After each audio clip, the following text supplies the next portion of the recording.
Here's your host, Rob McClendon. Hello everyone, thanks for joining us here on Horizon.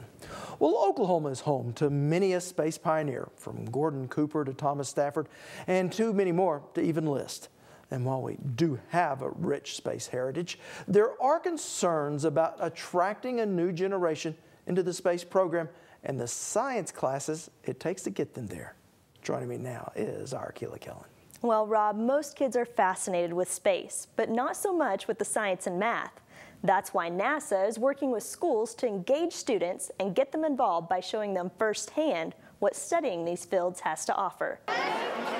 Students from all over gather at Great Plains Technology Center, eager to learn more about Space Day.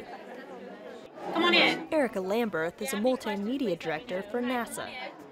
So this is the Driven to Explore trailer. It brings to light a lot of the things that we're doing with the International Space Station program and some of the future plans that we have for exploring space in the future, some of our programs like Orion and things like that. This is the technology you're familiar with, the heavy launch. So the International Space Station has been orbiting the Earth for over 12 years now, a little bit over 12 years.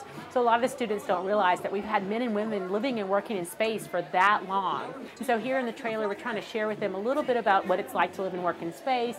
We have a window view that gives them an idea of what the Earth looks like to the astronauts on board the space station.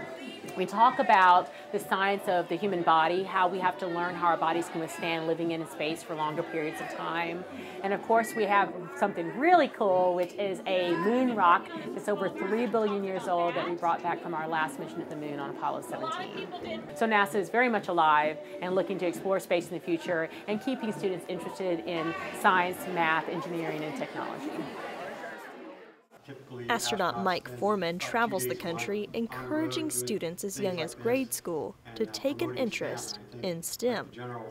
As an astronaut, it's easy to promote STEM because I go around the country, I talk to students and I say, I'm an engineer and I'm an astronaut. Now, don't you want to be an engineer? And a lot of students they perk up and they say, wow, maybe engineering would be a cool career because here's a guy that has a pretty neat job, he's an engineer. And I think a lot of people consider that as a career field because they've heard me talk about being an engineer and what I get to do. An informative and fun way of giving students an idea of what an engineering career has to offer. Well, in this country, you know, we're losing our technology edge, I think, to other countries around the world because we don't have as many students as we once did studying science, technology, engineering, and math.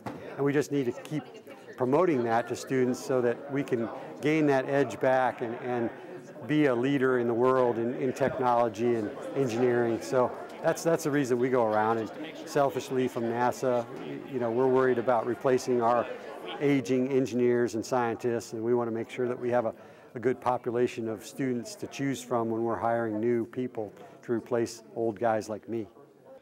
That's why astronaut Foreman, along with Lieutenant General Bruce Litchfield, took part in a panel to discuss the future of STEM education. Well, if I look at what our nation's done over the last 100 years in terms of how technology has grown, and look to the next 10 to 20 years, I think we're going to double what we've done in the last 100 years. And so we got to make sure that our folks that are coming up through the school systems and are going to be part of that technological revolution have the right training, have the right skill sets to make us able to compete not only locally but internationally in terms of being the most productive nation on this planet.